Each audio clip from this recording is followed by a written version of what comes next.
বিশ্বের অন্যতম বড় বিনোদন ও টিভি ইন্ডাস্ট্রির মধ্যে একটি যুক্তরাজ্যের ইন্ডাস্ট্রি। তবে সম্প্রতি একটি জরিপে উঠে এসেছে ভয়াবহ তথ্য। যুক্তরাজ্যের টিভি শিল্পে দেখা দিয়েছে সংকট। সম্প্রতি ইউকে ভিত্তিক সংস্থা বেকটুর জরিপে দেখা গেছে এই ইন্ডাস্ট্রির প্রায় অর্ধেক কর্মী বেকারত্ব সমস্যায় ভুগছে।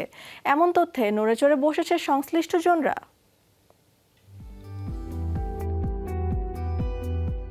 বেকটু মূলত broadcasting, entertainment, communication and theatre ইউনিয়নের সংক্ষিপ্ত রূপ, যেটি যুক্তরাজ্যের সৃজনশীল ও বিনোদন শিল্পের কর্মীদের প্রতিনিধিত্ব করে।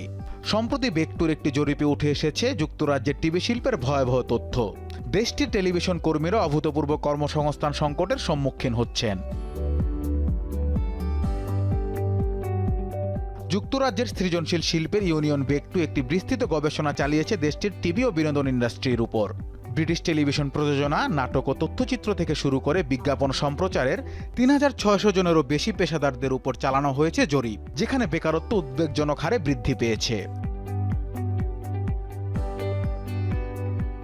এ জরিপে অংশগ্রহণকারীদের থেকে তথ্য এসেছে যুক্তরাজ্যের টিভি ইন্ডাস্ট্রির প্রায় অর্ধেক কর্মী বেকারত্ব সমস্যায় ভুগছেন, যেখানে নাট্যকর্মীদের বেকারত্বের হার ৪৫%, অনুষ্ঠান বিভাগের কর্মীদের ৪৬% ও প্রযোজনা বিভাগের কর্মীদের মধ্যেও ৪৬% কর্মী বেকারত্ব সমস্যায় ভুগছেন।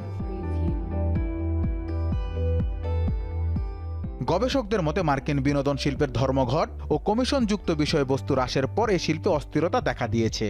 সংশ্লিষ্টরা এই সমস্যার সমাধানে কাজ করছেন, তবে তা পুনরুদ্ধার ধীর গতিতে চলছে। প্রতি ৫ জন কর্মীর মধ্যে একজন জানিয়েছেন যে চাকরির প্রাপ্যতা ধর্মঘটের আগের অবস্থায় ফিরে এসেছে।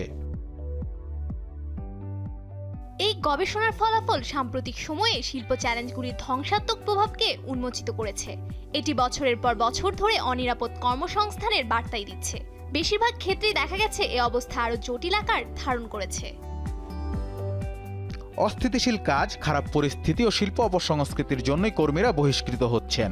গবেষকদের মতে সম্প্রচারক, স্ট্রিমার ও প্রযোজনা সংস্থাগুলো কোনো পদক্ষেপ না নিলে প্রতিভাবান একটি প্রজন্ম হারাতে হবে ও সেই সাথে শিল্পে বৈষম্য আরও বৃদ্ধির ঝুঁকিতে পড়বে। Anas Imran, showbiz tonight.